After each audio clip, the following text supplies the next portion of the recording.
할렐루야. 행복한 정시 기도 시간입니다. 사랑하는 여러분, 하나님은 우리를 부르실 때 이미 엄청난 계획을 가지고 부르신 걸 아시죠?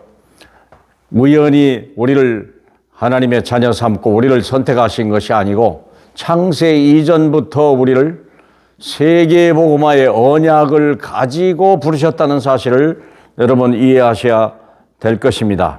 그래서 오늘의 제목은 세계를 향해 도전하라.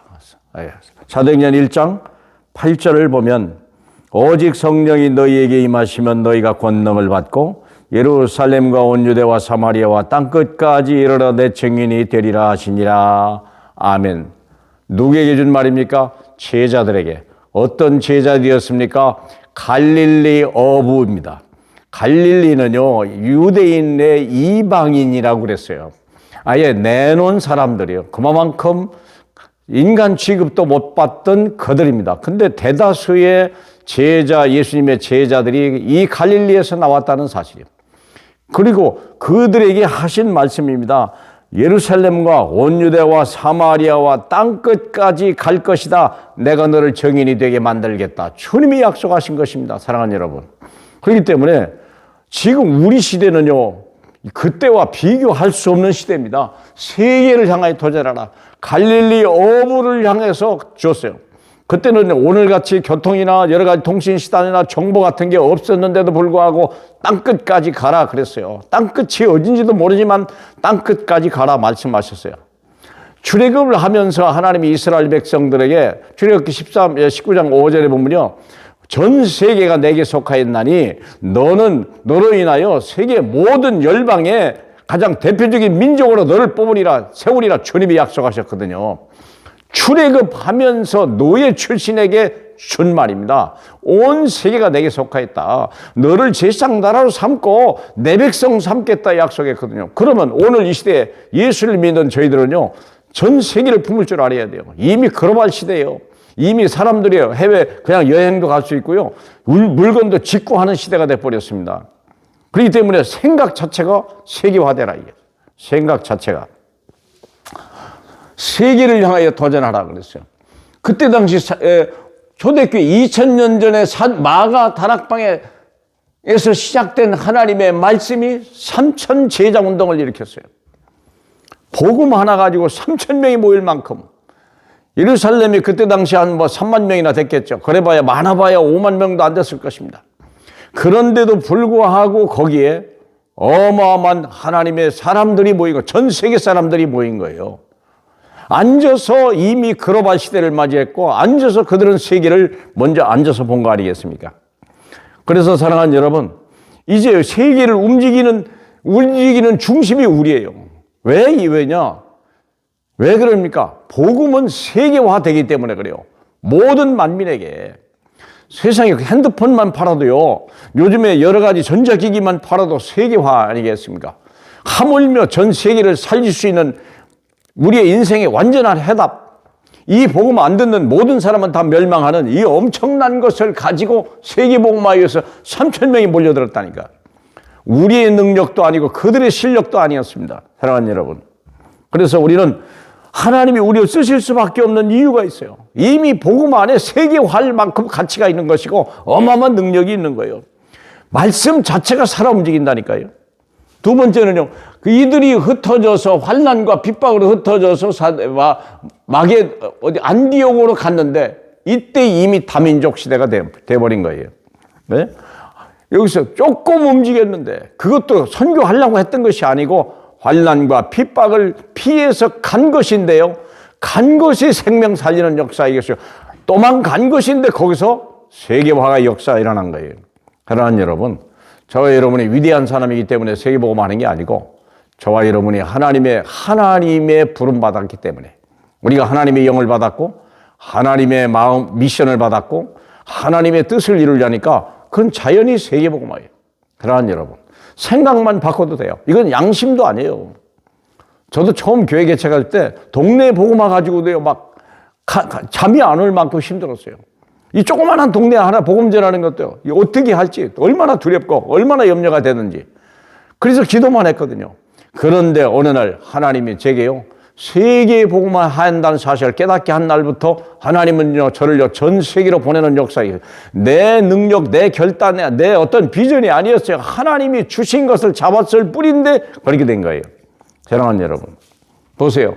로마서 16장 27절. 여기까지 가도록, 로마까지 가도록 어떤 일이냐? 빌립보 사도행전 16장에 빌립보를 거치고, 사도행전 17장 데살로니가를 거치고, 사도행전 18장 고린도를 거치고, 그리고 사도행전 19장 에베소를 거쳐서 드디어 어디까지 갔습니까? 로마까지. 말씀 따라간 거예요. 하나님의 영의 인도 따라 받은 것밖에 없는데 세계화된 거예요. 꿈을 가지시기 바랍니다. 그래서 준비하셔야 돼요. 마음을 준비해야 되고요. 그를 위해서 미리미리 기도하고, 물질도 준비하고, 건강도 준비하고. 그래서 우리는 5가지 힘이 필요하다는 거 아니겠습니까? 영력, 지력, 체력, 인력, 경제력. 이건 노는 데 필요한 힘이 아니에요. 세계 복음화하기 위해서 하나님이 성령 안에 우리에게 주신 5가지 힘이 있는 거예요. 그래서 그걸 기도하라는 거예요. 그게 아브라함이 가졌던 영역을 우리에게도, 모세가 가졌던 그 영역을 우리에게도 주시는 거 아니에요. 그렇죠. 엘리야가 피곤치 않았던 그 40일을 걸어가도 피곤치 않았던 그 힘을 우리에게 필요하다는 거예요. 다니엘이 정말 그 학문과 지혜와 모든 것을 얻을 만큼 우리에게 그런 지력이 우리에게 필요한 거 아니겠습니까? 사랑하는 여러분, 하나님은 우리에게 모든 걸 다 주셨습니다. 저와 여러분의 생각만 바꿔도 되는 것입니다. 오늘 이 시간이 저와 여러분의 하나님의 그릇에 맞는 귀한 마음을 회복하는 귀한 시간 되길 주님의 이름으로 축복합니다. 할렐루야. 영광받게 합당하신 우리 주님 감사합니다. 하나님이 전 세계를 향하여 저희를 보내줄 마음을 가지셨던 주님 감사합니다. 아멘 하며 늘 순종하고 정말 주님의 그릇으로, 주님의 마음으로, 주님의 뜻으로, 주님의 힘으로 우리가 다시 한번 늘 새롭게 거듭나는 시간 되게 축복해 주옵소서. 예수님 이름으로 기도합니다. 아멘.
니다